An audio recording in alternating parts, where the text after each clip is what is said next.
Beleza, vamos lá. Nossa quarta aula sobre os dons, sobre o Espírito Santo, né, que é pneumatologia.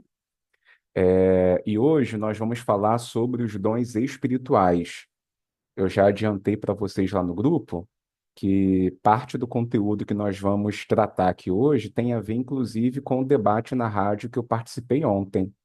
Quem não assistiu ainda, aproveita que eu já coloquei o link lá no WhatsApp, né? E quem não tiver ainda, é só me avisar que eu mando em particular para poder assistir, porque foi um debate bem proveitoso. Todos os debates que eu já participei na rádio, eu acho que o de ontem foi um dos mais proveitosos, né? A gente tratou de alguns temas ali bem interessantes, sobre o uso dos dons espirituais. Então, quem não pôde assistir ainda, fica aqui a recomendação, tá? Bom, nós já estudamos aqui nessa matéria a natureza do Espírito Santo, falando que ele é uma pessoa, ele é Deus. Falamos sobre os símbolos do Espírito Santo, né? Já falamos também sobre as obras do Espírito Santo no Antigo Testamento e agora no Novo Testamento. E semana passada nós falamos sobre o batismo no Espírito Santo com a evidência do falar em línguas, né, dando ênfase ao falar em línguas estranhas. Aí nós explicamos aqui toda a trajetória de como esse assunto foi abordado ao longo da história da igreja. Vamos então agora nos ater especificamente aos dons espirituais. Primeiro tópico que é importante já esclarecer para vocês é que entre as igrejas nós temos esses dois grupos que aparecem aí na tela para vocês. Nós temos os cessacionistas e os continuistas ou continuacionistas, seja lá qual for o termo que você prefira. A diferença é que os cessacionistas, eles acreditam que os dons espirituais, eles se manifestaram na igreja apenas na era apostólica, tá? Os cessacionistas não acreditam que dons como dons de cura, dom de línguas, dom de profecia, entre outros, estejam em operação na igreja hoje. Quais são os argumentos que eles geralmente usam? Tem aqui alguns versículos. Por exemplo, 1 Coríntios 13, do versículo 8 ao 10, quando Paulo fala sobre a excelência do amor, ele diz aqui, ó, versículo 8: porque em parte conhecemos, em parte profetizamos, mas quando vier o que é perfeito, então o que o é em parte será aniquilado. O que é em parte será aniquilado. Eu acabei lendo o 9 e o 10, esqueci aqui do 8. No 8 diz: o amor nunca falha, mas havendo profecias serão aniquiladas, havendo línguas cessarão, havendo conhecimento desaparecerá. Então, a partir dessa passagem, os cessacionistas acreditam que já chegou o que é perfeito. E o que seria perfeito? A Bíblia, a Escritura. E uma vez que a igreja tem a Bíblia como a sua única regra de fé e prática, em tese, os cristãos não precisam mais da manifestação de dons como profecia, dom de línguas, dom de interpretação, dom de revelação e por aí vai, tá? Outro texto que eles usam como argumento é o de Hebreus capítulo 2, versículos 3 e 4, que diz assim: como escaparemos nós se não atentarmos para uma tão grande salvação, a qual, começando a ser anunciada pelo Senhor, foi-nos depois confirmada pelos que a ouviram, testificando também com eles por sinais e milagres e várias maravilhas e dons do Espírito Santo, distribuídos por sua vontade. Ou seja, usando esse versículo aqui, os cessacionistas argumentam que os dons do Espírito Santo foram apenas para confirmar, né, a mensagem pregada pelos apóstolos. E uma vez que passou a era dos apóstolos, não haveria mais a necessidade desse tipo de confirmação com os dons espirituais, tá? Outro versículo também que é usado é Efésios, capítulo 2, versículo 20. Edificados sobre o fundamento dos apóstolos e dos profetas de que Jesus Cristo é a principal pedra de esquina. Ou seja, já que a igreja está fundamentada sobre os apóstolos e os profetas, Os dons espirituais foram necessários apenas na época dos fundamentos, ou seja, quando a igreja foi fundada. Depois da era apostólica, segundo os cessacionistas, não haveria mais a necessidade desses dons. E aí, naturalmente, surge a dúvida: se esses dons não estão mais em operação, por que que ainda existem pessoas que alegam exercer algum dom espiritual, como dom de cura, dom de milagres e por aí vai? A esta questão, os cessacionistas geralmente argumentam aplicando Mateus 24. Surgirão falsos cristos e falsos profetas e farão tão grandes sinais e prodígios que, se possível for, enganariam até os escolhidos. Então, nesta visão, quem anda por aí exercendo um suposto dom sobrenatural, na verdade, é um falso profeta que pode estar enganando as pessoas e por isso a igreja deveria não dar atenção a eles. Tá? Esses são os argumentos dos cessacionistas. Eu, Yuri, evidentemente, não sou um cessacionista, sou de uma igreja pentecostal que ainda acredita na atualidade dos dons espirituais. E boa parte dos alunos, se não a maioria dessa turma, também acredita nisso, né? Que os dons ainda continuam em operação. E aí, quais geralmente são os argumentos? Bom, primeiro vamos responder o que os cessacionistas dizem, né? Quando a Bíblia fala em 1 Coríntios 13, a partir do verso 8, que as línguas cessarão, as profecias serão aniquiladas, o conhecimento desaparecerá e etc., isso aqui tem a ver com o nosso estado eterno. Lá na Nova Jerusalém, de fato, não haverá línguas estranhas, lá não haverá profecias, porque esses dons estão em operação apenas aqui na Terra. Esse perfeito que nós esperamos aqui é o perfeito ou a perfeição da eternidade, quando a gente estará na presença de Deus e não precisaremos mais do exercício desses dons. Bom, o que nós cremos é Mateus capítulo 16, Jesus disse, a partir do versículo 17: Estes sinais seguirão os que crerem. Em meu nome expulsarão demônios, falarão novas línguas, pegarão as serpentes, se beberem alguma coisa mortífera, não lhes fará dano algum, porão as mãos sobre os enfermos e os sararão. E aí no verso 20 diz: E eles, tendo partido, pregaram por todas as partes, cooperando com eles o Senhor e confirmando a palavra com os sinais que se seguiam. Ou seja, é, assim como foi necessário na época dos apóstolos o exercício dos dons para confirmar o testemunho deles, por que não seria necessário hoje também que a obra de Deus, a pregação do evangelho, fosse acompanhada de sinais? Não existe nada que defina que a nossa geração de hoje não precisa também desse tipo de confirmação. Na época dos apóstolos, os dons foram importantes para confirmar a pregação deles, assim como hoje. Ainda continua sendo importante a manifestação dos dons, confirmando a palavra pregada. O que, inclusive, os apóstolos prometeram, isso aí já é Atos capítulo 2, versículo 39. Olha o que Pedro disse: A promessa vos diz respeito a vós, a vossos filhos, a todos que estão longe e a tantos quantos nosso Senhor chamar. A promessa do dom do Espírito não era restrita à época apostólica. O dom do revestimento de poder, que inclui profecias e tudo mais, é para todos quantos nosso Deus chamar. Então, baseado nisso, a gente crê que os dons ainda estão em operação. É evidente que nós temos que ser muito cautelosos, porque existem falsos profetas, de fato, exercendo dons falsos por aí. Agora, só existe o falso porque existe o verdadeiro. Se existe falsos sinais, é porque existem verdadeiros sinais.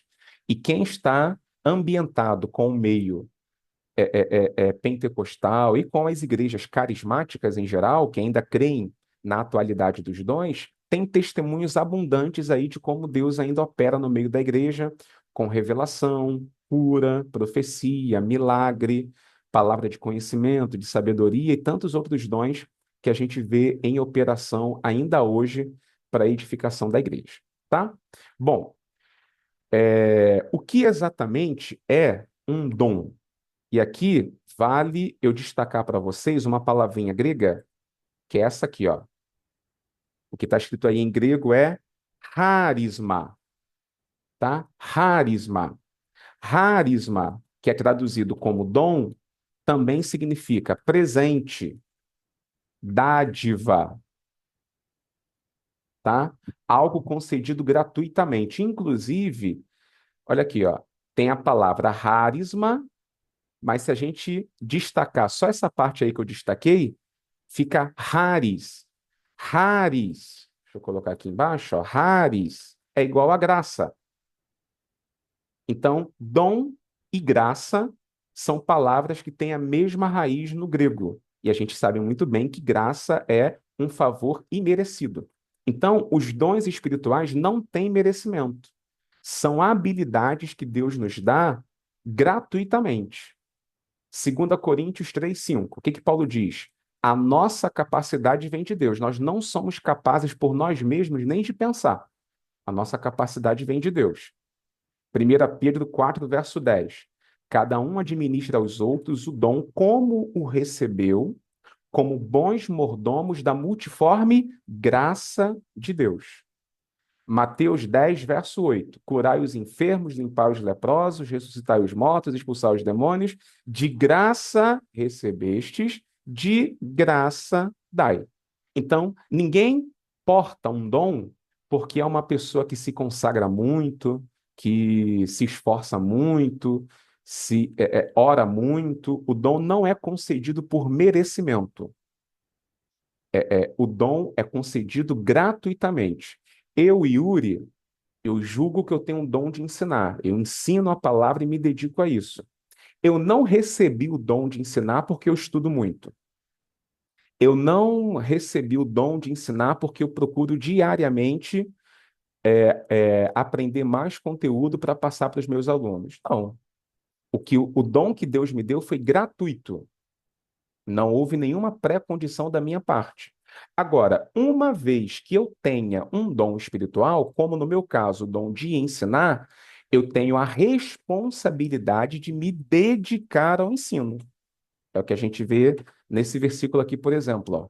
Romanos 12:7. Se é ministério, seja ministrar. Se é ensinar, haja dedicação ao ensino. Eu preciso me dedicar ao ensino. Eu preciso estudar bastante, preciso me dedicar bastante para exercer o meu ministério com qualidade.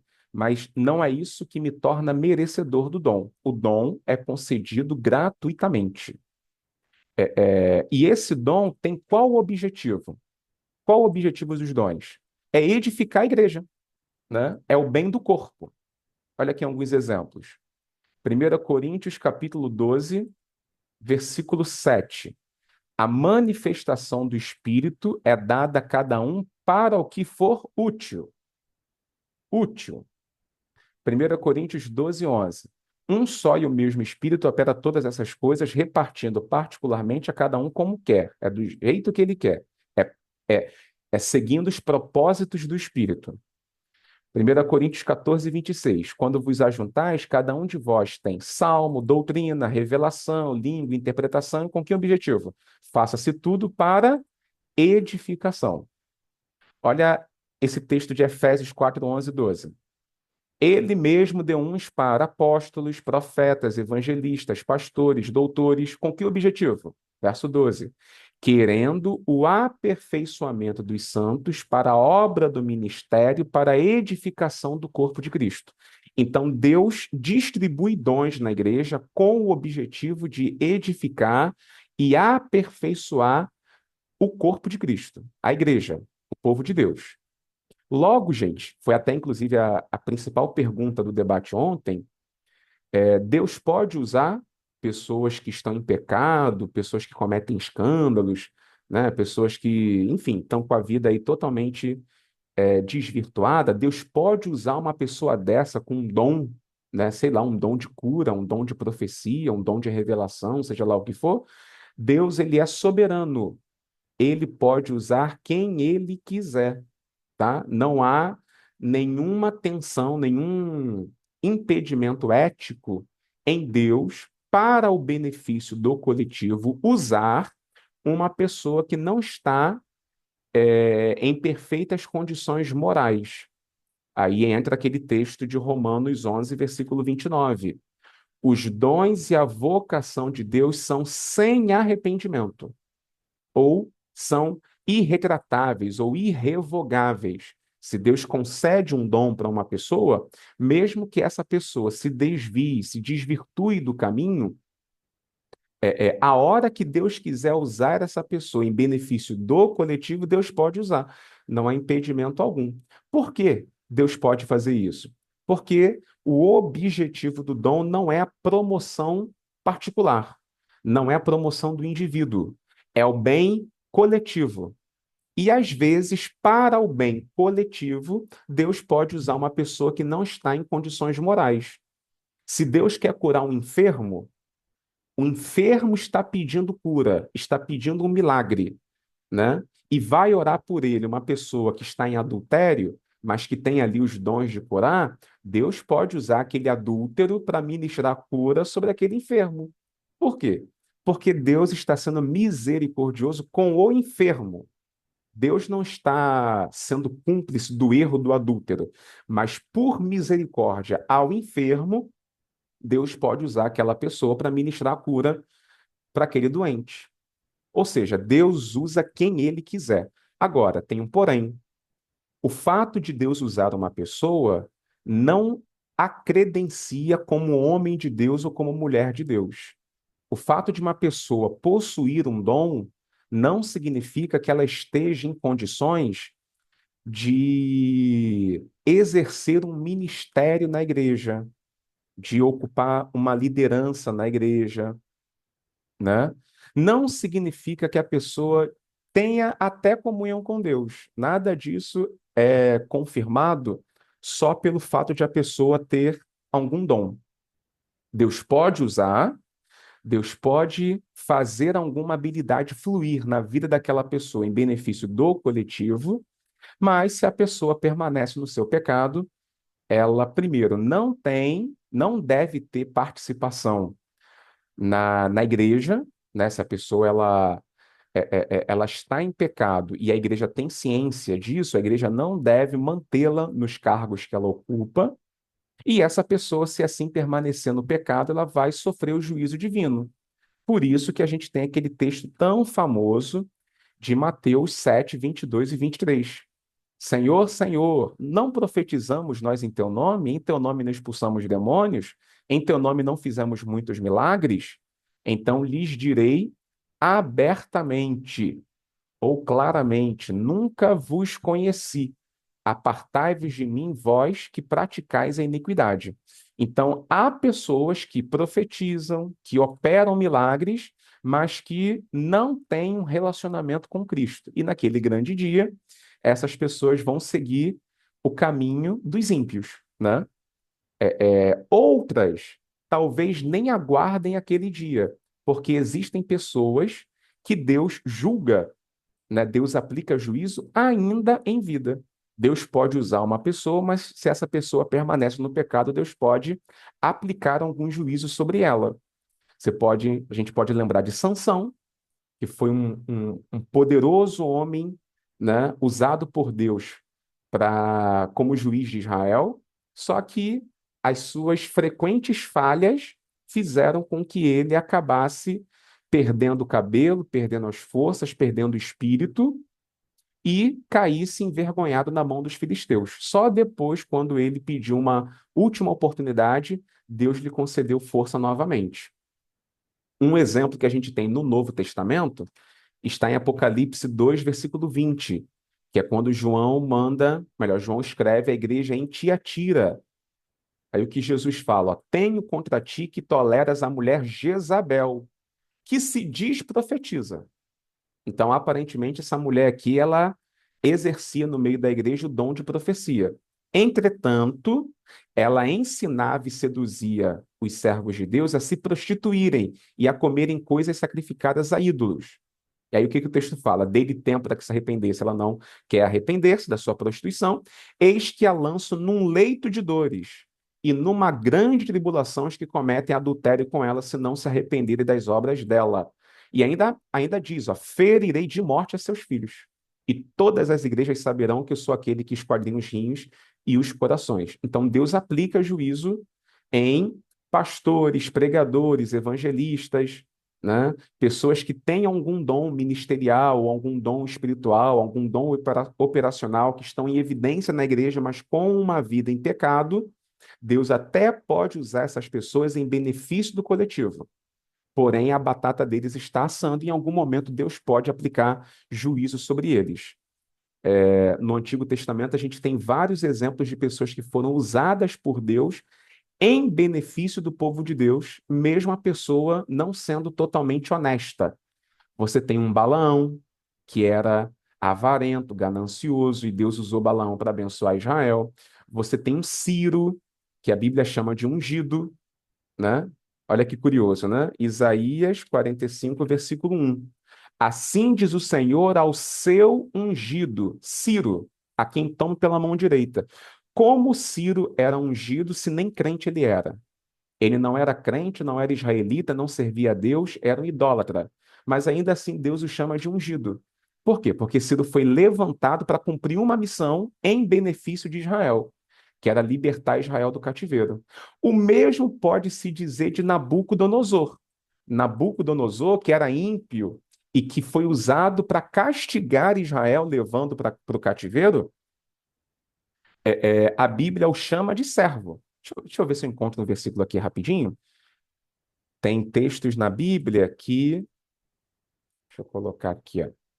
Não, só um instante. Tem alguns versículos que chamam Nabucodonosor de servo de Deus. Mas servo em que sentido? No sentido de que ele estava prestando um serviço. Deixa eu ver aqui. Eu acho que é um dos profetas que fala isso. Aqui, ó. Jeremias 25, versículo 9. Como também Nabucodonosor, rei da Babilônia, meu servo. Deus chama Nabucodonosor de seu servo. Porque ele era ímpio, era idólatra, era pagão, mas ele cumpriria um serviço designado por Deus. Que serviço seria esse? Disciplinar Israel, levando para o cativeiro. Então, assim, usar, Deus usa quem ele quer, mas não significa que Deus esteja confirmando, chancelando, aprovando a conduta pessoal daquele indivíduo. No devido tempo, o juízo vai chegar, seja nesta vida ou na vindoura, mas em algum momento a pessoa vai sofrer o juízo divino, tá? Bom, dito isso, quais são os dons que nós temos em operação e que estão disponíveis na igreja? Presta bem atenção no que eu vou explicar. Não existe nenhuma lista definitiva ou limitada de dons na Bíblia. Existem algumas listas de dons e nenhuma delas é conclusiva. O que significa dizer que existem muitos dons e eu ouso dizer que Deus ainda distribui dons novos que não estão na Bíblia. Por que eu estou afirmando isso? Porque a própria Bíblia fala que existe variedade de dons, diversidade de dons. E o mundo de hoje exige competências e qualidades que o mundo da época dos apóstolos não exigia. Então, Deus pode perfeitamente conceder novos dons conforme novas necessidades vão surgindo. Não existem hoje pessoas que têm habilidades profissionais exercendo profissões que são relativamente novas e recentes, né? Por exemplo, vamos supor, um camarada pilota um avião muito bem. O cara é extremamente habilidoso pilotando um avião. Bom, ele é extremamente habilidoso pilotando, nessa época em que existem aviões. Mas até séculos atrás não existiam aviões. E como essa pessoa teria habilidade evidente se naquela época não existia avião para a pessoa exercer isso? Ou seja, a habilidade de pilotar é uma habilidade nova, né? Considerando uma invenção nova, algo da nossa época, do nosso século. Eu tô usando um exemplo de profissão só para você associar com o reino de Deus. No meio da igreja, no século de hoje, existem carências e necessidades que não havia até séculos atrás. Então, para que hoje a igreja seja relevante, atuante e eficiente no seu testemunho, nada impede que Deus qualifique pessoas hoje com dons que talvez não apareçam na Bíblia, mas que são habilidades necessárias para a nossa época, para o nosso tempo. E às vezes existem algumas dessas habilidades que até aparecem na Bíblia, só que aparece talvez com uma nuance diferente, com uma característica diferente que hoje é adaptado ao mundo moderno, tá? Então, esses dons, como eu disse, existem várias listas. Eu vou citar aqui algumas listas de dons operacionais. Assim, os teólogos, eles gostam de fazer classificações, né, didáticas. Por exemplo, Romanos capítulo 12, alguns teólogos gostam de chamar de dons operacionais. 1 Coríntios 12 chamam de dons espirituais. Efésios 4:11 chamam de dons ministeriais. E assim existem, né, essas formas diferentes de classificar. Porém, dom é dom. Não importa se é de natureza operacional, ministerial, espiritual, não importa. O que importa é uma competência, uma habilidade concedida por Deus gratuitamente a uma pessoa em benefício do corpo de Cristo. Quer ver a prova de que existem muitos dons e que a Bíblia ela não pretende estabelecer uma lista conclusiva? Ó, vou citar esse exemplo aqui. Ó. 1 Coríntios capítulo 12 mesmo, nós temos aqui uma lista, né? A partir do versículo 8. Palavra de sabedoria, palavra de ciência, fé, dons de curar, operação de milagres, profecia, discernimento de espírito, variedade de línguas, interpretação de línguas. Nessa passagem, Paulo citou 9 dons. 9 dons. Agora, a lista terminou aí? Não. Qual é a prova? Nesse mesmo capítulo 12 de 1 Coríntios, se vocês virem aqui mais para baixo, ó, a partir do versículo 28, vocês vão ver Paulo citando outros dons. Olha aí, ó. A uns Deus pôs primeiro apóstolos, a outros profetas, em terceiro, mestres, depois, operadores de milagres, depois, dons de curar, socorros, governos, variedade de línguas. Olha aqui, ó. Apóstolo, profeta e mestre não aparece lá nos primeiros versículos. Esses três aparecem em Efésios 4:11. Operadores de milagres aparece, operação de maravilhas. Dons de curar também. Agora, socorros não. Onde que tem dom de socorro? O dom de socorro aqui talvez seja um semelhante ao que aparece em Romanos 12, que é o exercício da misericórdia. A gente vai ver daqui a pouco. Governos também não aparece em 1 Coríntios 12. Talvez então esse governos aqui seja uma alusão ao dom de presidir lá em Romanos 12 também. Aí olha aqui, ó, variedade de línguas, aí volta a aparecer, ou seja, está misturado. Paulo citou dons aleatórios, né? Eu já expliquei isso para vocês em outra aula, que geralmente na Bíblia, quando vocês encontram uma lista com 9, deixa eu ver aqui, 9 é um número que é o anterior ao 10, né? 10, olha aqui, ó, minha mão, quando eu falo 10, eu uso a minha mão completa, os 10 dedos. Então, 10 é o número da completude, de uma lista completa. Quando um autor relaciona 9 de propósito, é para mostrar que a lista não está completa e que ele citou apenas alguns exemplos. Por isso que quando você vai em Gálatas 5:22, o fruto do Espírito, 9, amor, alegria, paz, longanimidade, benignidade, bondade, fé, mansidão, temperança. Só isso é fruto do Espírito? Não. Todas as virtudes que a gente gera são produzidas pelo Espírito Santo, mas ele citou 9 de exemplo. Dons espirituais, a mesma coisa. Palavra de sabedoria, palavra de conhecimento, cura, milagre, discernimento, profecia, fé, língua e interpretação. São todos esses dons, é a lista completa? Não. Citou 9 apenas para indicar que existem outros além desses, mas que isso aqui é uma lista exemplar, tá? Então, vamos ver aqui alguns dons, né, que são relacionados por Paulo. Vou começar aqui com Romanos 12. Romanos 12, versículo 6.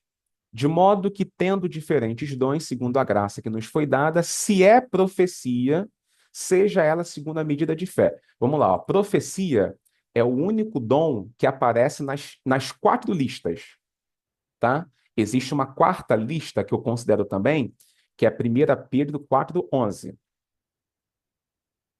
Tá aqui, ó, 1 Pedro 4:11.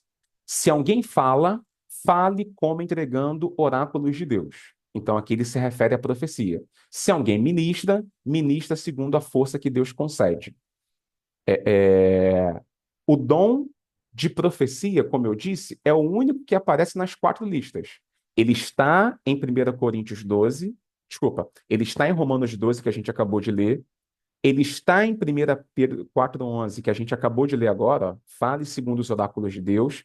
Ele está em Efésios 4:11, olha aqui, ó. Deus levantou uns como profetas, e ele está em 1 Coríntios 12 como sendo dom da profecia.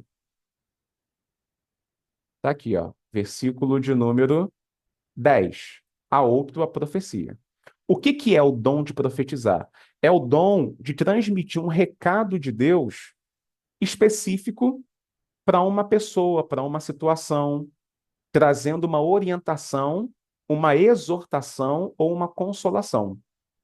Geralmente, a profecia, o sentido grego de profetizar é você falar com antecedência.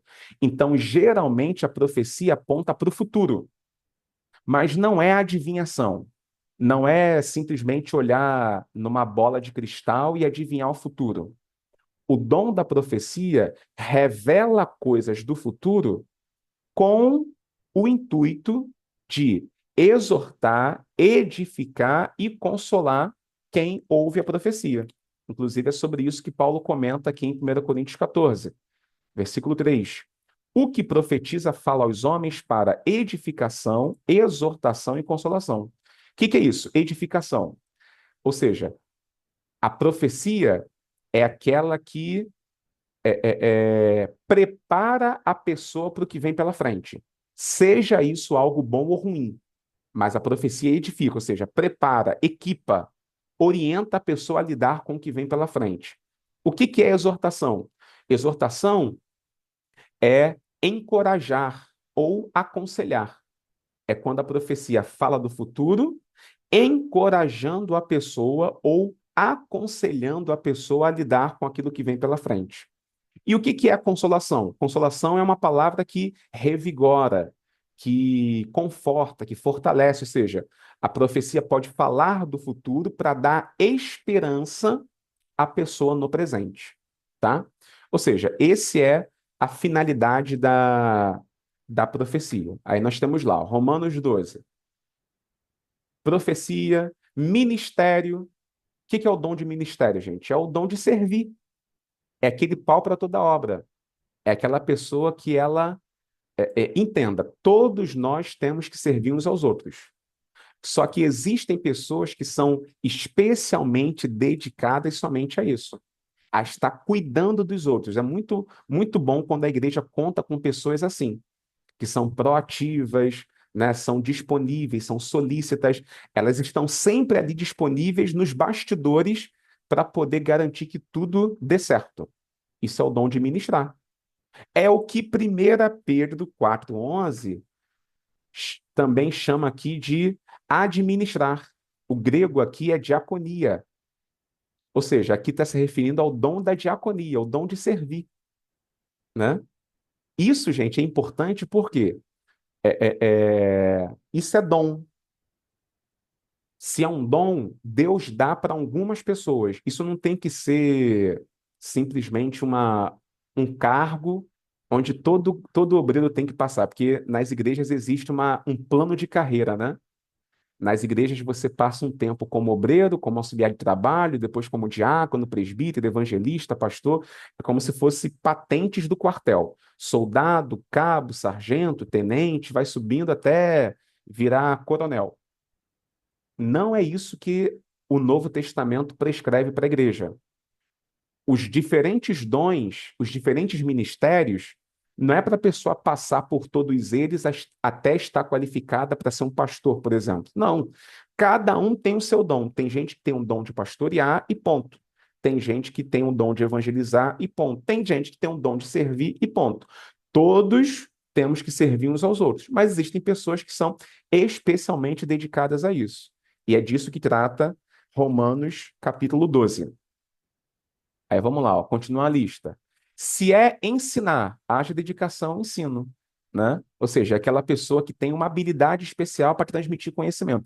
Tem gente que sabe muito, mas não consegue compartilhar. O dom de ensinar é justamente o dom que faz a pessoa, tudo que ela aprende, ela ser capaz de transmitir adiante. Isso é um dom importantíssimo. O que exorta, usa esse dom em exortar. O que é exortar, gente? Animar, encorajar. Tem gente que acha, geralmente as pessoas usam a palavra exortar no sentido negativo, que seria o sentido de bater, de corrigir, né, de chamar atenção. Aí as pessoas acham que isso é uma palavra de exortação. Não.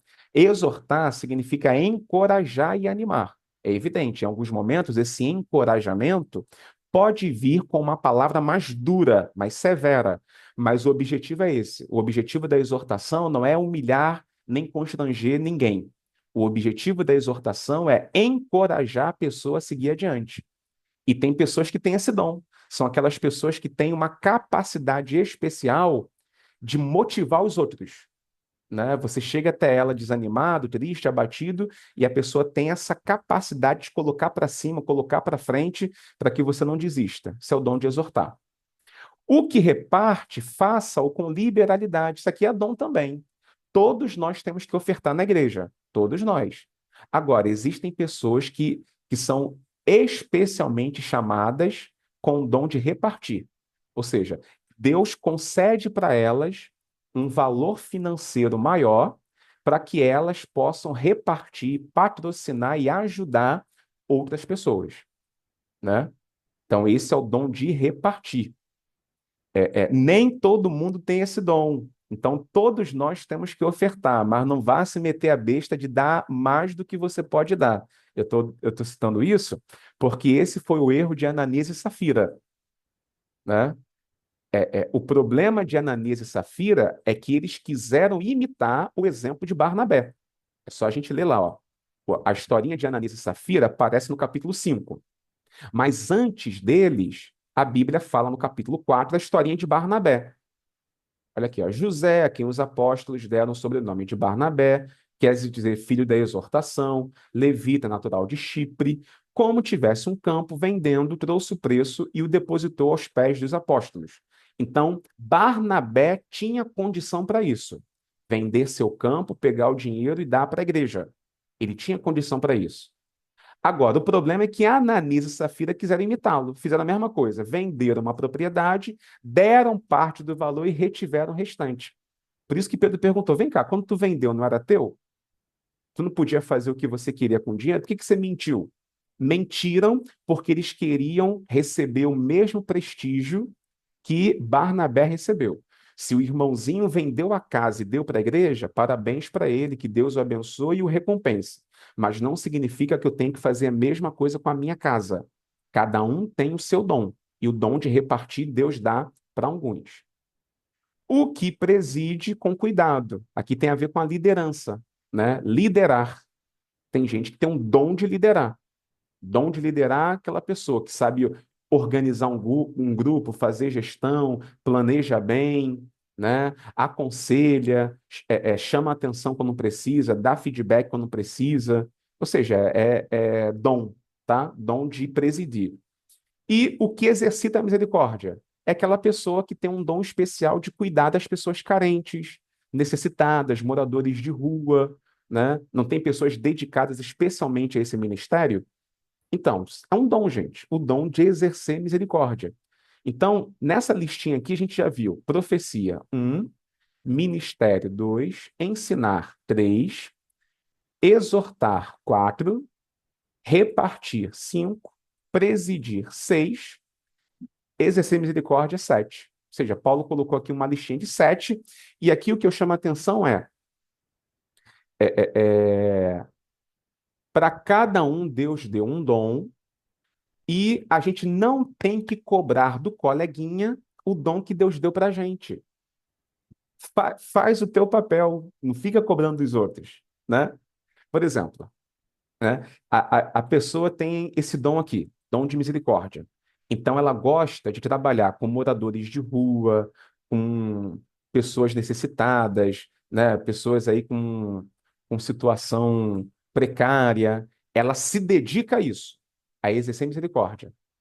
Aí ela fica toda hora falando assim: ah, o trabalho com os mendigos ninguém quer, as pessoas só querem dar aula, pregar, né, viajar, as pessoas não querem ir lá cuidar do mendigo, do necessitado. Gente, a gente tem que parar com essas comparações bobas. Cada um tem de Deus o seu próprio dom. Se você foi chamado para cuidar dos mendigos, faça isso, não fique cobrando os outros. Faz o teu, né? Da mesma forma que existem pessoas que Deus chama para ensinar e que talvez o irmãozinho que gosta de cuidar de mendigo não fique confortável se ele for chamado para dar aula de escola dominical. Talvez ele não se sinta bem para isso. Ou seja, cada um tem o seu dom. A gente às vezes perde muito tempo com essas vaidades bobas. Cada um tem de Deus o seu próprio dom. O objetivo é sempre a edificação do coletivo, tá? Outra lista que aparece de dons no Novo Testamento, 1 Coríntios 12. Aí vamos mencionar aqui alguns. Temos palavra de sabedoria. O que é a palavra de sabedoria? Não é sabedoria, é palavra de sabedoria. Quem tem falta de sabedoria, peça para Deus, que Deus dá a todos liberalmente. É o que Tiago 1,5 diz. Palavra de sabedoria é o dom que a pessoa exerce para aconselhar, é, é, é, é, defender a nossa fé, né? É o dom apologético também. A palavra de sabedoria é quando a pessoa ela tem palavras que Deus dá para ela responder e falar com tanta profundidade e habilidade que o interlocutor fica sem resposta. Não tem como argumentar, né? Ou então a pessoa está com um problema que ela não sabe como resolver de jeito nenhum. Já falou com uma porção de gente e ninguém apresentou a solução. Aí vai até alguém expor o problema. Olha, eu estou passando por isso, isso, isso, isso e isso. Aí a pessoa do dom, com uma palavra de sabedoria, ela dá um conselho e resolve o problema. Dá uma direção e resolve o problema. Isso é a palavra de sabedoria, tá? Às vezes, numa discussão, eu estou tentando evangelizar uma pessoa e a pessoa está vindo cheia de argumentos para mim. Aí Deus me dá uma palavra de sabedoria para falar para ela. Com essa palavra de sabedoria, ela fica sem argumento, né? Ela fica sem como se defender. Tipo Estevão, né? Estevão falava e os fariseus não conseguiam debater com ele. Acabaram tendo que tacar pedra nele, né? E matá-lo porque não tinham como discutir. Isso é a palavra de sabedoria. Outro dom, palavra da ciência. Palavra da ciência, gente, é a revelação, tá? É quando a pessoa recebe um conhecimento, uma ciência de algo que está oculto. Por exemplo, Ananias e Safira cometeram um pecado oculto e foram lá pensando que ninguém ia saber do que eles fizeram. Aí Deus deu a Pedro uma palavra de ciência, uma palavra de conhecimento, dizendo: vem cá, por que que você permitiu o diabo enganar o teu coração para você mentir? Ou seja, Deus trouxe à tona aquilo que estava oculto. Isso é a palavra de ciência. Então, é o famoso revelação. É quando Deus revela algo para alguém, de algo que está oculto, está escondido, e Deus vai lá e traz à tona para poder resolver alguma situação. Temos aí o dom da fé. O que é o dom da fé? Existe a fé natural. A pessoa acredita em Deus. Mas só que isso até os demônios acreditam. Existe a fé salvadora, que é a pessoa que crê em Jesus. A pessoa crê e será salva. Existe a fé como fruto do Espírito, Gálatas 5:22. Essa fé é fidelidade, ou seja, a pessoa é fiel, é leal. E o que é a fé como dom? É quando você é capaz de crer quando ninguém mais crê, né? É tipo Paulo quando quando o navio naufragou. Ninguém tinha esperança que iria sobreviver, só Paulo. Então, naquele momento, ele teve uma fé sobrenatural. Ele creu contra as esperanças. E deu no que deu, né? Ele e todo mundo no barco sobreviveu. É essa fé que faz os montes, né, se moverem. É uma fé sobrenatural. Dons de curar. É o dom que está no plural, inclusive. Dons de curar. Por que está no plural? Porque para cada cura Deus concede um dom. A pessoa que tem os dons de curar não é um curandeiro. Ou seja, não significa que todo enfermo que for até essa pessoa pedir oração vai ser curada. Não. Para cada enfermo, para cada situação, Deus pode ou não liberar o dom de cura. E aí, quando o enfermo, vamos supor, eu tenho os dons de curar. Se uma de vocês vem até mim pedir oração, pode ser que eu ore por uma e esta seja curada, e eu ore pela outra e a outra não seja curada. Por quê?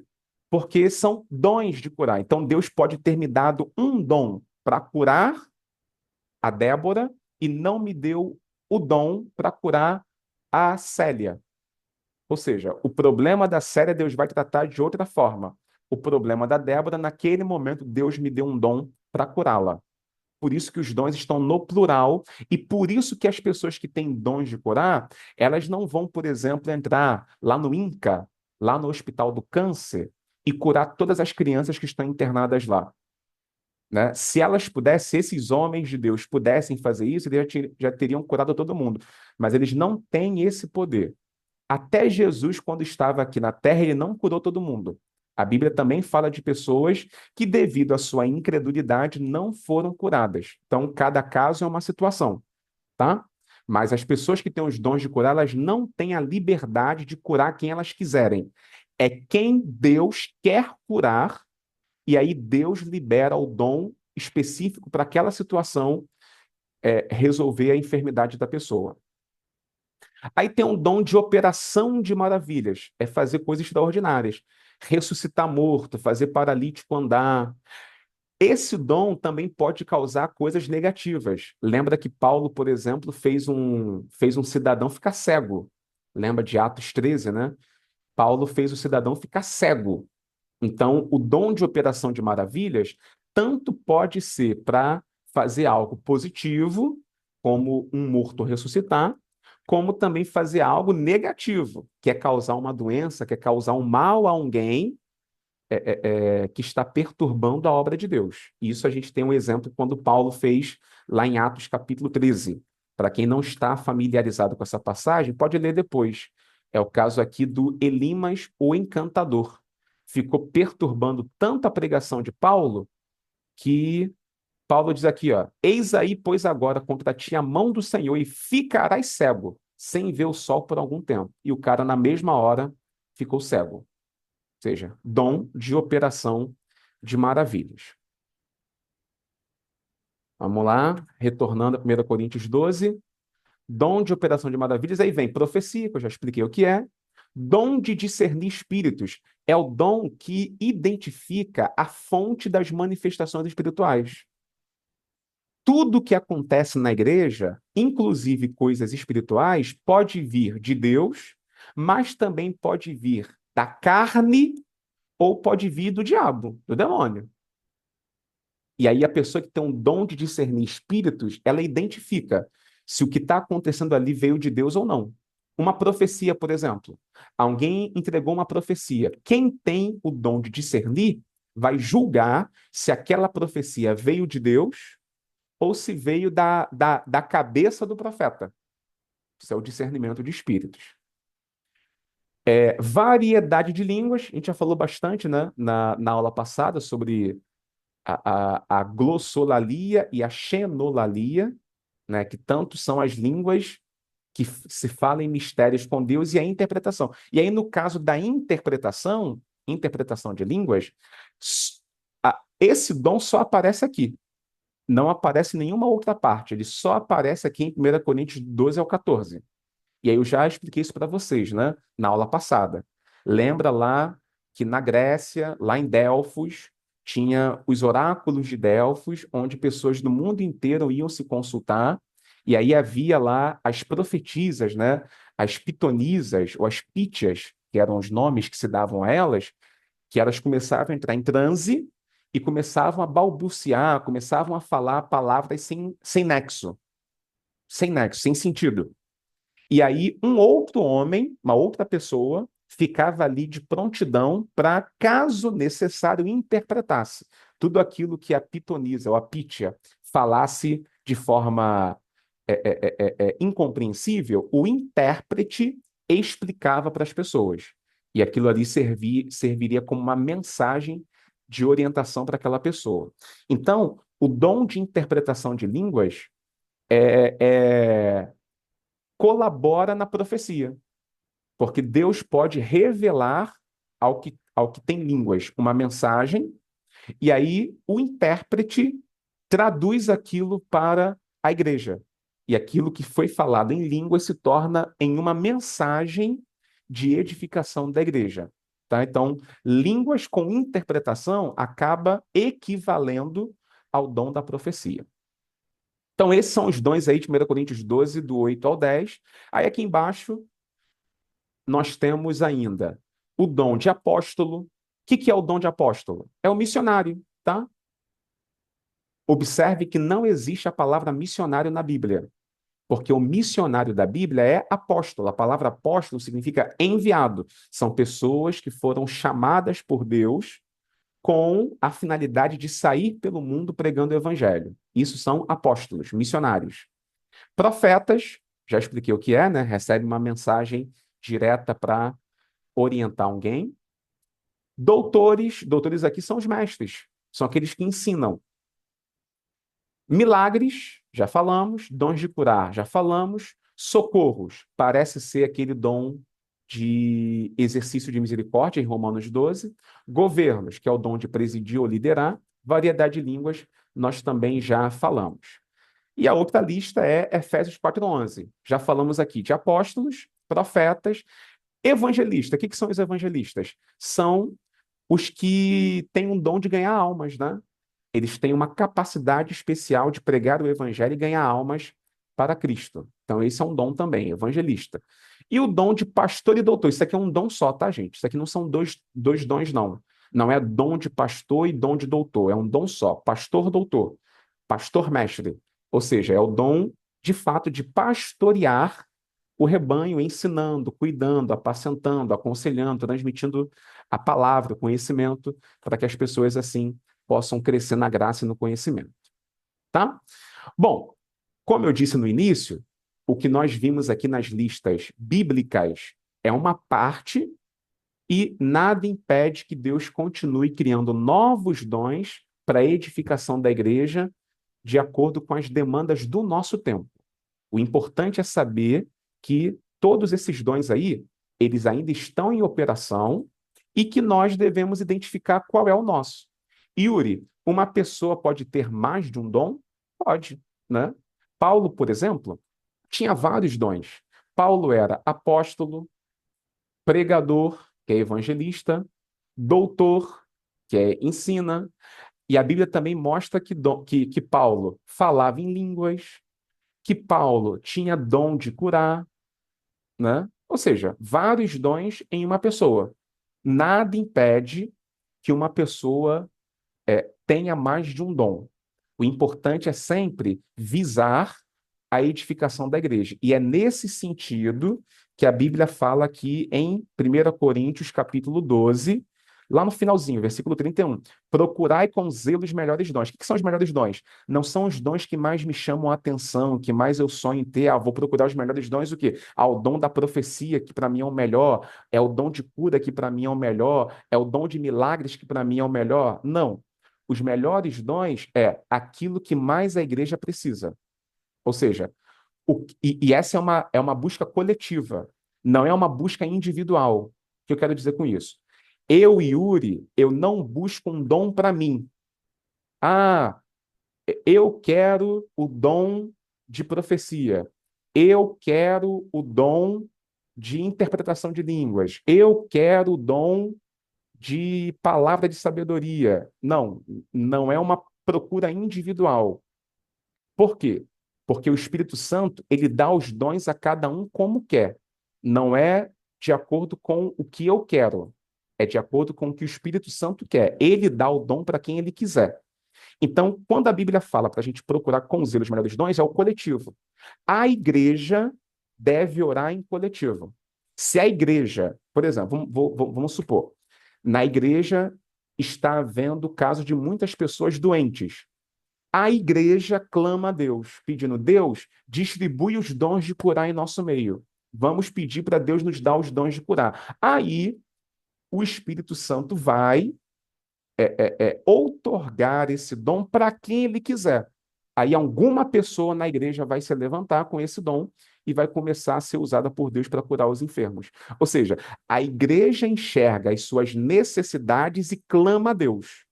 E aí Deus atende ao pedido da igreja, escolhendo quem ele quiser para portar um dom que edifique o corpo de Cristo. Essa é essa a ideia, tá? É isso, é isso. Bom, vamos então para aquele momento de dúvidas e perguntas.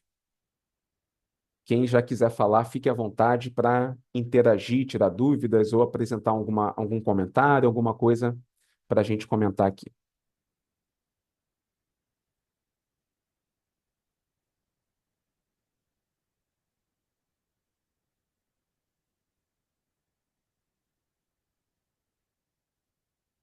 Pode falar, Tânia.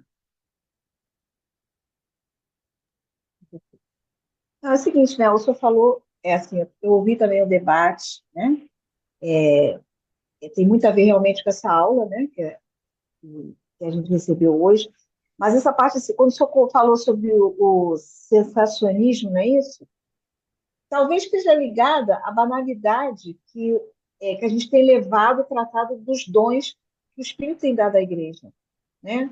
Porque às vezes você descrê que aquilo ali possa ter vindo do Espírito, aquilo não seja uma manifestação humana. De repente, assim, não, verdadeiro quando era lá na época dos apóstolos, quando era lá no início da igreja, tudo bem, né? Porque hoje em dia está difícil saber se realmente aquele dom que está sendo manifesto dentro da igreja, se aquilo vem por parte de Deus, se vem por parte do próprio homem.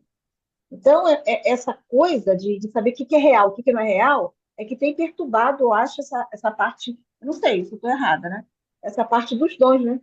Discernir, a gente conseguir discernir se aquilo vem realmente de Deus, que a gente tem visto assim, quando a gente fala muito em variedade de línguas, é um exemplo bem claro hoje nas igrejas. Se existe na Bíblia um manual, eu vou falar assim, um manual, né? Uma maneira de você usar a variedade de línguas para o bem daquela igreja, para o bem daquela comunidade, aquelas regras têm que ser cumpridas, né? De ter uma pessoa que vá, como o senhor falou agora no finalzinho, né? Vá interpretar aquilo que está sendo falado.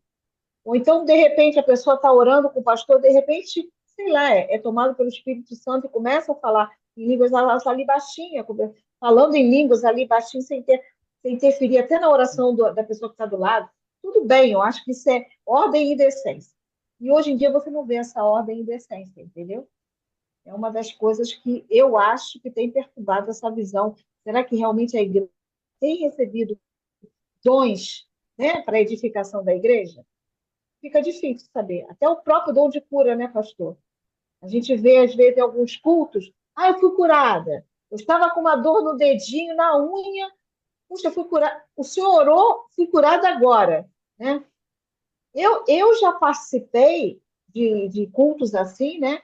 De cura, e realmente nós tivemos uma cura. Pelo menos, eu tive uma cura naquela hora. Eu nem eu estava acreditando, mas eu tive aquela cura imediata, aquela cura. Estava com uma dor na mão, de repente o pastor orou e eu fui curada realmente. Mas assim, a gente vê muita banalidade às vezes. Ah, eu tô com uma dorzinha, eu estava com uma dorzinha, eu não andava há 5 meses. É isso, às vezes andava. Aí joga uma bengala que só andava por, sei lá, que gosta de andar de bengala. Ah, eu estava andando de bengala há 5 meses, agora não preciso mais da bengala. Então, essa banalidade da manifestação do dom é que tem levado a pessoa a descrer, né? Eu, pelo menos, acho isso. Não sei se eu estou errada, Assim, né? isso é um cuidado importante, né, que a gente tem que ter contra a banalização. O que a gente precisa também refletir é o seguinte, sendo assim muito franco, as pessoas que não acreditam em dons espirituais, né, em manifestações espirituais nos dias de hoje, e usam esse argumento, só existia lá na época dos apóstolos, sendo bem Isso. franco, eu duvido muito que na época dos apóstolos, se elas vivessem, elas acreditariam. Estando lá, elas também não acreditariam. Por quê? O próprio Jesus, quando ele teve debate com os fariseus, uma das coisas que Jesus dizia para os fariseus era o seguinte: vocês são filhos daqueles que mataram os profetas. Ou seja, os fariseus da época de Jesus, eles honravam Isaías, Jeremias, Elias, Eliseu, enfim, eles honravam os profetas. Só que Jesus os critica, dizendo que, na verdade, eles eram semelhantes às mesmas pessoas que das épocas anteriores, que nos séculos anteriores, tinham perseguido os profetas.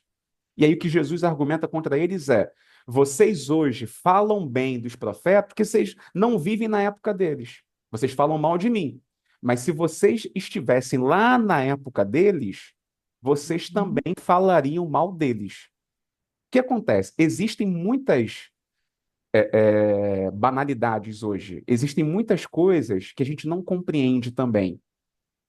E na época dos apóstolos também havia coisas que a gente só aceita, sendo bem franco, a gente só aceita porque está escrito na Bíblia de forma positiva. Talvez se a gente vivesse naquela época, a gente teria uma certa resistência.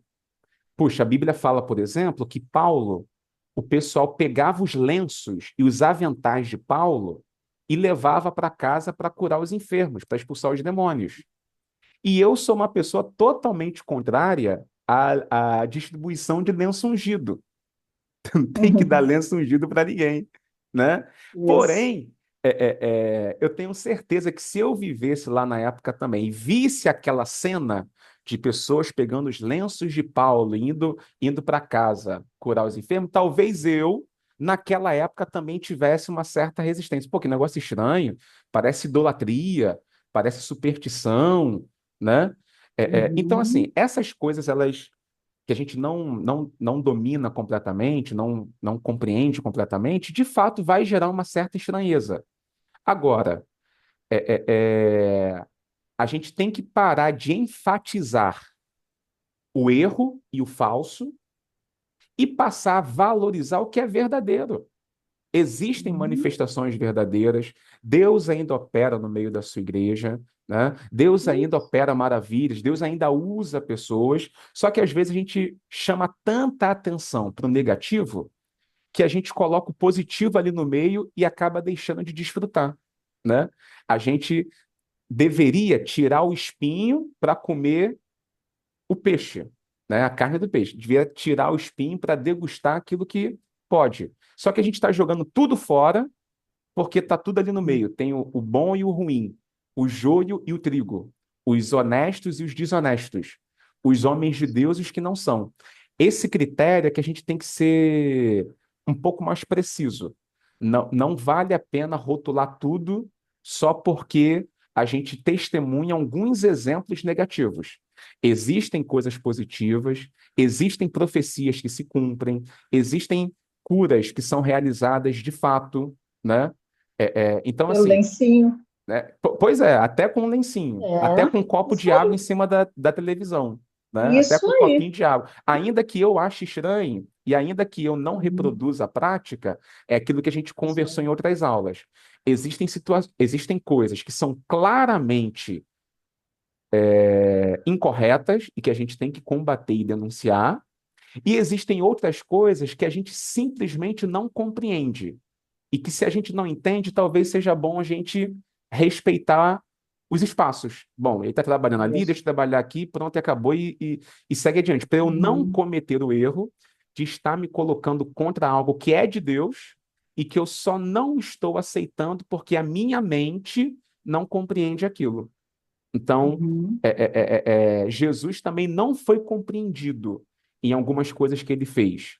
Imagina, ele curar um enfermo cuspindo no chão, pegando terra e passando no olho da pessoa. Ninguém Pedro aceita curando o isso hoje. coração. Pois é, ninguém Aí. ia tolerar isso, né? É uma coisa absurda. Só que hoje, 2.000 anos depois, a gente olha e meio que tenta entender o que aconteceu. Mas se a gente vivesse na época, a gente ia ter uma certa resistência. Então, para a gente não pecar pelo excesso de senso crítico, é bom a Uhum. gente combater de fato o que claramente está errado, mas ser um pouco mais cauteloso com aquilo que a gente não domina, não compreende. Agora, o senhor falou sobre o dom gratuito que Deus dá, né? O senhor o senhor usou de exemplo, por exemplo, eu tenho o dom de ensino, né? Embora o senhor seja uma pessoa que empenha o senhor tenta aprender cada dia mais para ensinar melhor, né? Aquele zelo, né? Pelo dom que Deus te deu. Como é que a gente pode identificar se ele dá para qualquer um?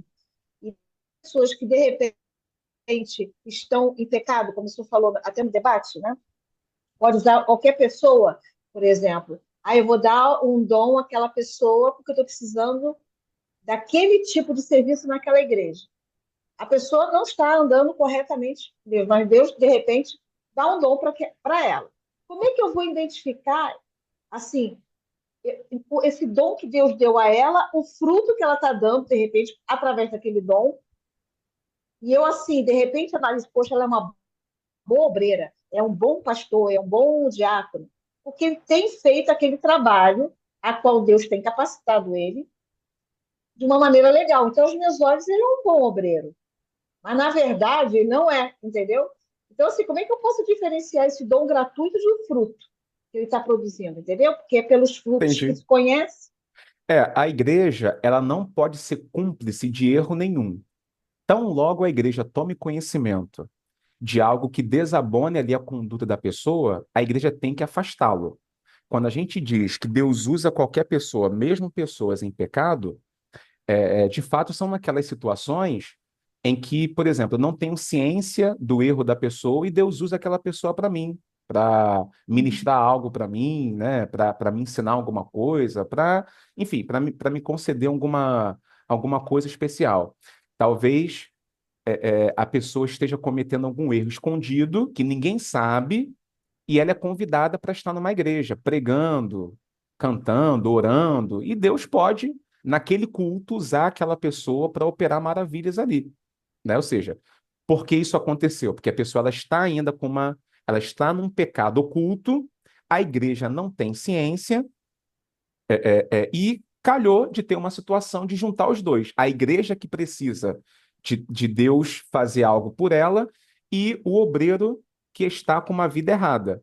Naquele momento, pelo benefício da igreja, Deus pode usar aquele vaso ali que está todo rachado em benefício da igreja. Agora, assim que a igreja toma ciência, essa pessoa tem que ser afastada, ela tem que ser tratada, ela tem que ser disciplinada, né? A igreja tem que tomar medidas para que ela não seja cúmplice dos erros daquela pessoa. Por exemplo, quando a gente vai em 1 Timóteo, capítulo 5, quando Paulo dá orientações sobre a ordenação ministerial, aí Paulo diz, né? Versículo de número 22. A ninguém imponhas precipitadamente as mãos, nem participe dos pecados alheios. conserva-te a ti mesmo puro. Então, para que a igreja se mantenha pura, ela precisa examinar os frutos. É aí que entra aquele texto de Mateus 7, né? Pelos frutos os conhecereis. Quando a igreja identifica os frutos, ela tem que tomar uma posição. Tem que afastar, tem que disciplinar, tem que corrigir, tem que tratar. Enquanto esses frutos ainda estão bem escondidos, que a gente sabe que tem pessoas que disfarçam muito bem, tem pessoas que, assim, aparentemente são de Deus, são mansas, né? Como o próprio Jesus falou, né? São lobos travestidos de ovelhas. Enquanto a gente não perceber, pode ser que essa pessoa ela esteja circulando em nosso meio e, por misericórdia, Deus ainda a use para poder propor algum benefício ao coletivo. Mas a igreja ela tem que estar atenta à ética, ao comportamento, aos ensinos, né? Ou seja, na convivência, à luz da convivência, a pessoa ela consegue, a igreja vai identificando que frutos aquele obreiro está manifestando para tomar as medidas adequadas. Então, são só duas coisas diferentes que a gente tem que ter esse cuidado, né? Uma coisa é Deus usar alguém para a igreja, em que a igreja não sabe de nada, e se alguém está escondendo algo muito bem escondido, mas Deus, por misericórdia, ainda está usando aquela pessoa em benefício da igreja. Outra situação, completamente diferente, é a igreja ter ciência dos pecados de alguém e fazer vista grossa. E deixar que essa pessoa continue ocupando púlpito, continue pregando, continue liderando. A partir daí, a igreja ela já está sendo cúmplice de um pecado. Então não tem como a igreja ter benefício disso. A igreja, na verdade, ela está se sujando. A igreja ela está se corrompendo. E aí, num lugar corrupto desse, Deus ele já está muito longe. Você falou também sobre a questão de aquela parte que o senhor falou do, assim, por exemplo, a pessoa tem que, é como se fosse um plano de carreira, né? Começa como obreiro, começa como membro, depois vai como obreiro, depois diácono, aquele negócio todo. De você ver, a gente tem visto, sem comentar nada, assim, a, a, a, a consagração, né? Tanto para obreiro quanto para pastores, exatamente por esse plano de carreiras, entendeu? As igrejas estão levantando obreiros, estão levantando diáconos, estão levantando pastores. Nós vimos há pouco tempo aí é uma igreja.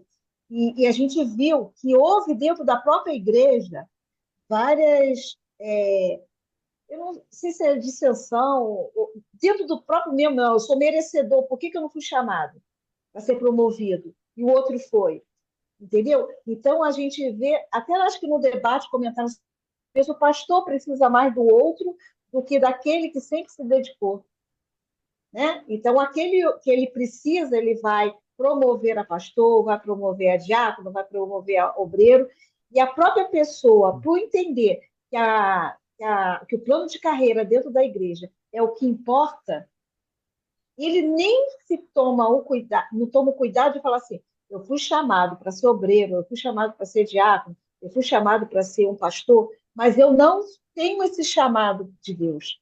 Pastor, sinto muito, ainda não chegou a minha hora. As pessoas não fazem isso.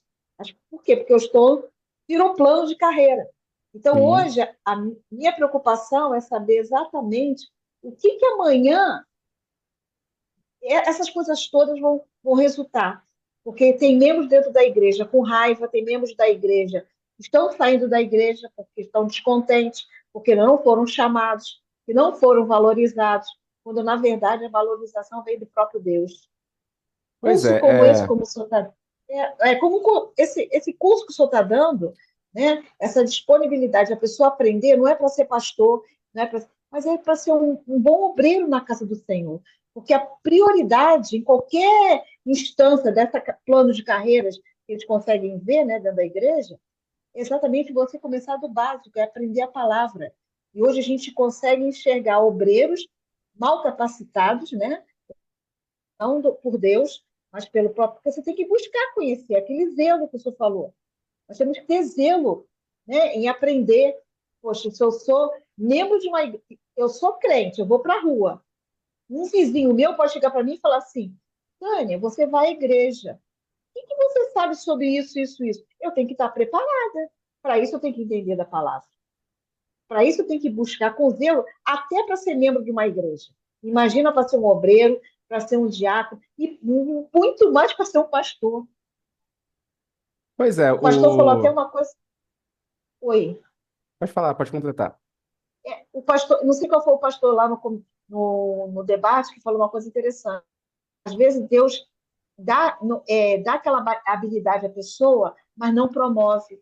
Eu gostei muito daquela frase, aquele negócio de Deus não promove lá no céu. Ele chamou, deu aquele dom, às vezes, de para pregar naquele culto, naquela hora, para mais nada. É como usou Balaão para aquele momento, né? Usou para aquele momento e não usou mais. Eu não vejo Deus usando Balaão mais. Usou para aquele momento, né? Usou Faraó para aquele momento. Então foi usando as pessoas para aquele momento, mas a pessoa pega aquilo e se promove. E a própria igreja promove aquela pessoa, aí ele pregou bem naquele culto, ou ele está disposto a estar no meu lugar se eu por acaso faltar, então eu vou promover ele a pastor. E ele não conhece o que é ovelha, ele não conhece o que é cuidar de uma ovelha, ele não conhece aquele dom de mestre que o senhor acabou de falar, né? De ensinar a palavra. Né? Ele não tem isso, ele não tem o chamado de pastor. Então, ele passa e tem aquele título, porque ele chegou no plano de carreiras aonde ele queria, né? Está lá destacado, vai ser pastor, vai ser pastora, e ponto final. A igreja vai cada vez pior, só Jesus na causa. Pois é, na verdade, as igrejas, elas, em geral, têm diferentes formas de governança, né? De administrar essa distribuição, assim, de cargos, ofícios, enfim, atividades na sua organização.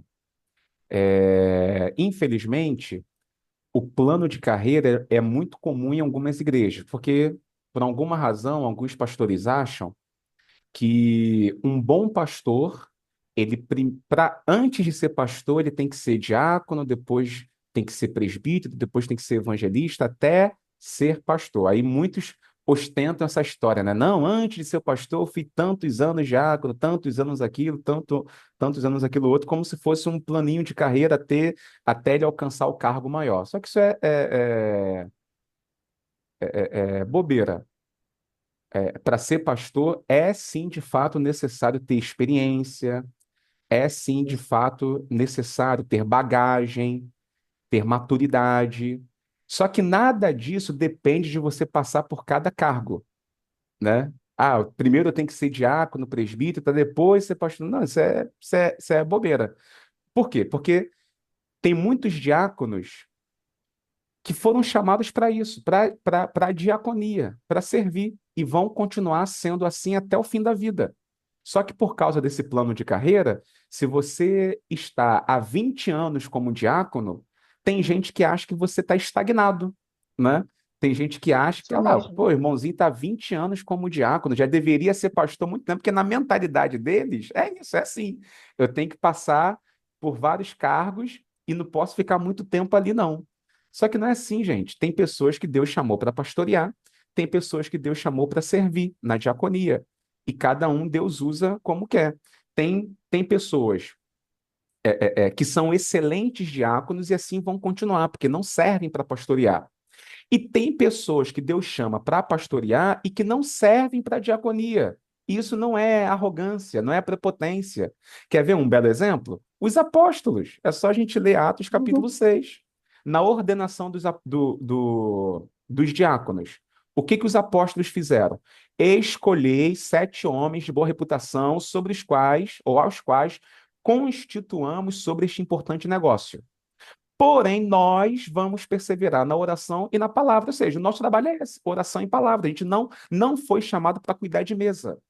Não que seja uma vergonha e não que seja uma arrogância para a gente, mas é que orar, ou melhor, cuidar da oração e da palavra, aqui é um conjunto de atividades relacionadas ao cuidado espiritual da igreja, já consome muito tempo. E não tem como uma pessoa cuidar disso e ainda ter que estar se preocupando se a irmã Joana recebeu a cesta básica do mês passado. Ou seja, Isso cada um mesmo. tem uma vocação, não é ser mais ou ser menos do que ninguém. Eu eu sou evangelista, né? Muita gente me chama de pastor, mas o meu cargo eclesiástico é evangelista. E eu sou evangelista desde os meus 21 anos de idade. 20 ou 21, por aí. Hoje eu estou com 34, então são aí uns 13, 14 anos, já estou quase fazendo 15 anos como evangelista. Nesse tempo todo, muitas pessoas que chegaram na igreja ou que começaram a sua carreira ministerial bem depois de mim já são pastores. Eu tenho pastores que eu batizei. Eu batizei e hoje já são pastores.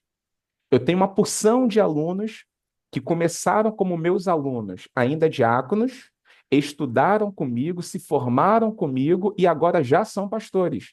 E eu que fui o professor deles, não sou pastor ainda. Porque na minha igreja o ritmo de ordenação segue critérios diferentes, segue uma organização diferente. Cada igreja tem a sua forma de trabalhar.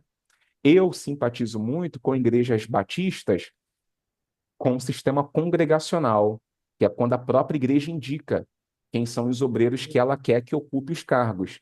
Aí não favorece tanto o nepotismo, não Isso favorece mesmo. tanto essa coisa de o pastor privilegiar quem são os puxa-saco deles. Não, a igreja reconhece quem melhor lhe serve na diaconia, quem melhor lhe serve no pastoreio e indica. Pronto.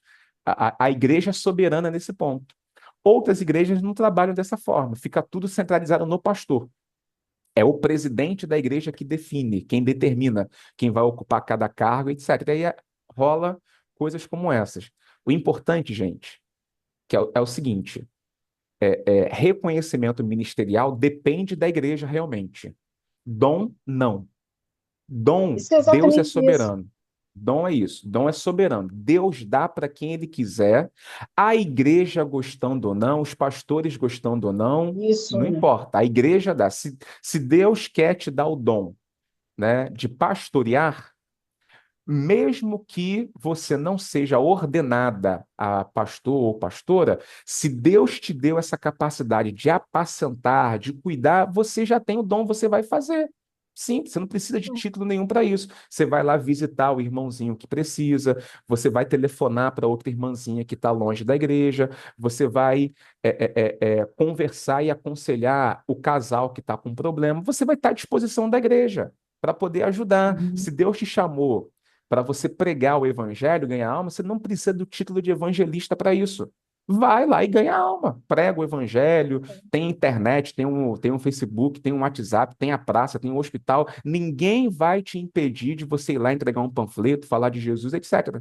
Ah, seu dom é ensinar. Uhum. Se o seu dom é ensinar, você não precisa ser reconhecido como professor oficial da escola dominical da igreja. Se o pastor lá não está querendo te dar esse título, esse cargo, ou se não chegou o tempo ainda de você exercer esse título, mas você já tem esse dom, o que te impede de ensinar? Vai ensinar. Toda pessoa Então, que vier até você procurando esclarecimento, ajuda, tirar dúvidas, você vai lá e ensina, porque o dom é isso, o dom não é eu exercer um título na igreja. O dom é eu prestar um serviço em benefício da igreja. E isso, Deus é soberano, ele dá para quem ele quiser e não dá satisfação a ninguém. e essa coisa, né, pastor? É o que a gente chama. Por que que a gente usa pastor Yuri? Porque Deus já te deu um dom. Deus deu um dom, as pessoas com discernimento, elas lhe chamam de pastor. Não porque estão debochando, não, é porque reconhece o seu dom. Então, se eu tenho o dom de pastor, se eu tenho o dom do mestre, né, do ensino da palavra, e ninguém tira. Agora, infelizmente, essa promoção humana, às vezes, nunca chega na vida da pessoa. Agora, você tem que. Por isso que eu acho que reino de Deus, uma das coisas que eu gosto muito do reino de Deus é você se identificar, saber quem você é dentro do reino. Porque aí você não busca o plano de carreira, o reconhecimento de homem nenhum, e você vive pelo propósito de Deus. Então, hoje as pessoas, o senhor, por exemplo, o senhor tem o dom da governança, aquela coisa assim, o senhor tem já autoridade, não que de repente uma pessoa, uma congregação lhe dê, uma igreja lhe dê, mas o senhor já, aquilo já é nato, já vem de Deus. Então, hoje as pessoas desrespeitam, né? Lhe dão, o pastor Yuri vai pregar, o pastor Yuri vai debater, o pastor Yuri vai ensinar, porque as pessoas reconhecem a sua autoridade, a sua liderança, a sua capacidade que provém não do homem nem dos seus estudos, mas provém de Deus. Né? Esse dom gratuito é isso que hoje falta assim as pessoas entenderem. As pessoas hoje que estão magoadas porque não foram chamadas para serem pastores ou diáconos, ou seja lá o que for, elas não conseguem entender que o que importa é como elas são para Deus. Qual for, quando Deus olha para ela, será que ele chama ela de repente de você é um pastor, você é uma obreira, você é uma diaconisa, sei lá o que for? Porque quando chegar lá no final, né, como o senhor falou no início, quando esses dons de profecias acabarem todos e o perfeito chegar, ele vai falar se conhece ou não a gente. Através de quê? Dos frutos que nós demos, com aquilo que ele nos deu.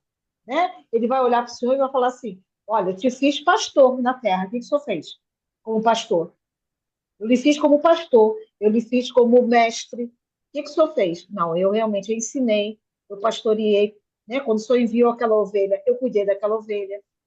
Então, o senhor vai poder dar satisfação a Deus, né? E Deus vai ver realmente se aquilo é verdadeiro, pelas suas obras, pelos seus frutos produzidos. Não por aquilo que o cargo que o senhor recebeu na igreja. Às vezes a igreja não reconhece, mas as pessoas que estão em volta reconhecem. É pastor Yuri, ponto final. Mas ele não é pastor, não interessa. É pastor Yuri, ponto final. É pastor Yuri, ponto final. Porque pelo seu fruto, a gente reconhece o seu cargo. Não através da igreja, não através de um anelzinho, nem da quantidade de azeite que jogaram na sua cabeça, mas por aquilo que Deus tem me dado. Né? E por aquilo que eu tenho recebido. Eu, pelo menos, eu tenho recebido muita coisa através desses cursos. Exatamente a oportunidade de aprender da palavra. Hoje em dia eu vou numa igreja, às vezes eu fico até com medo, eu falo até com meu marido, eu fico até com medo. Porque eu falo assim, meu Deus do céu, isso aí está tão fora da Bíblia que está me deixando nervoso.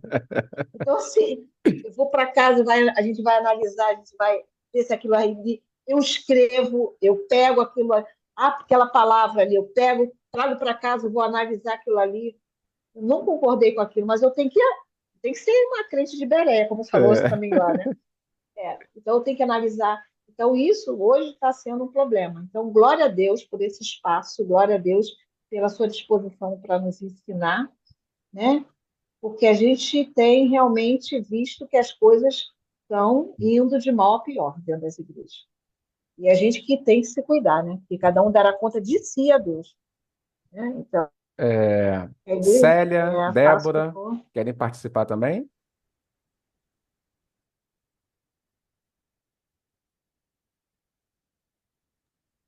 Não, Bom, não, pastor, tudo bem. eu, eu vou falar, só que concordo com tudo que a Tânia falou aí. Realmente, como você terminou, quando você terminou agora a aula, tipo assim, bom, gente, é isso. Eu falei, só isso? E ainda falou isso? Gente, isso é forte demais. E é verdade, pastor. Sinceramente, eu optei para estudar com o senhor.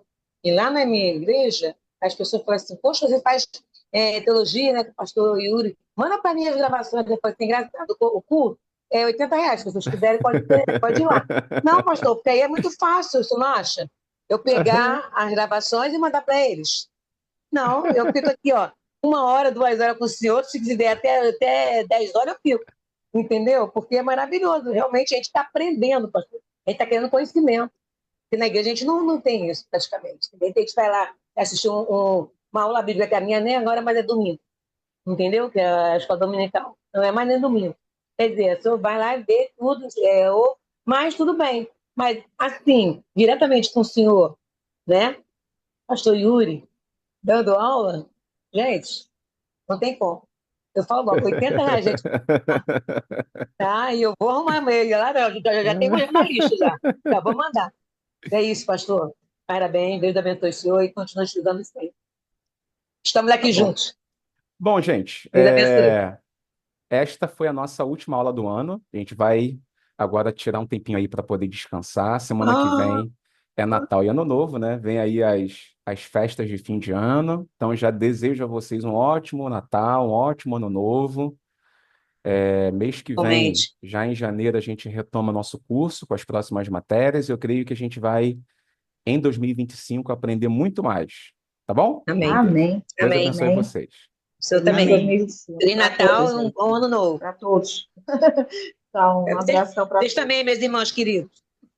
Tá, um beijinho, minha querida. Amém. Obrigada. Até a